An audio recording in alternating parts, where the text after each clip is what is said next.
Why is Zechariah being criticised for questioning the angel, setting aside all that we've already heard about this incredible mind-blowing encounter and Zechariah questioning it?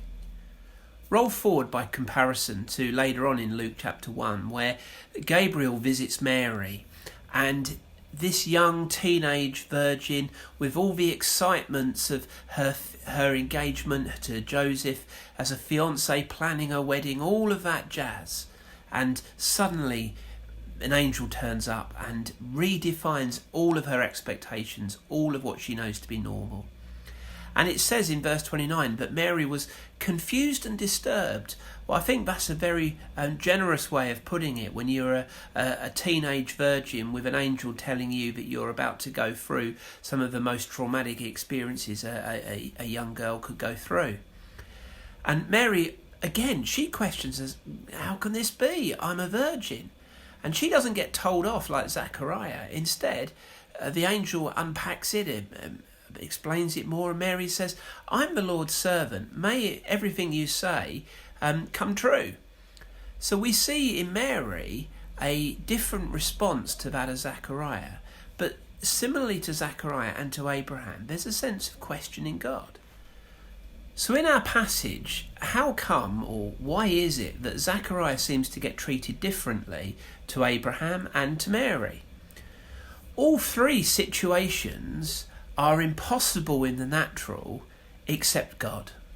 Where unless God steps in and does something supernatural, all three of the situations are impossible. And Abraham, Sarah and Zechariah, they all appear to have the same response, where they question God. But I want to suggest to you that there are two maybe subtle differences with Zechariah. Well, two reasons that we see here. The first of all is it's a question of the heart. Zechariah is a priest.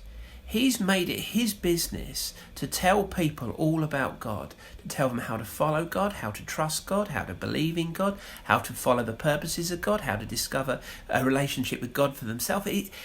Put yourself in a picture. This is like your pastor who's spent his entire life telling you how to know the purposes of God. And in that sense, he should know better.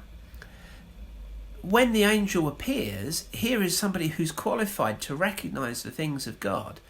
And perhaps what we're seeing is that for all of his talking about it, he doesn't actually believe it for himself. There's maybe a lack of faith, or perhaps there's a slightly different spirit.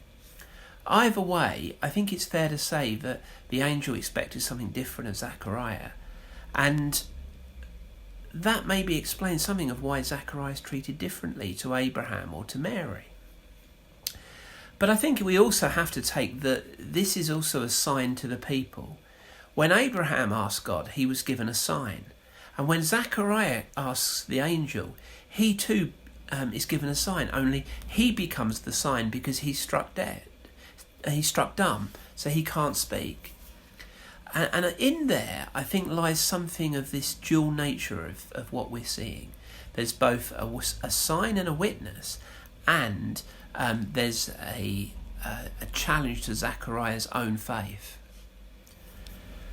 What we can take away from this for ourselves is that there comes a point where if we're going to discover something of the incredible nature of God at work, we have to come to a point where we're willing to step out of the box, to think outside of the box, or to put it another way, we need to believe outside of the box. Put simply, do we believe the Holy Spirit can do what the Holy Spirit says he can do? Or do we need to do things for ourselves in case he doesn't? Can we choose to believe for what we've not seen?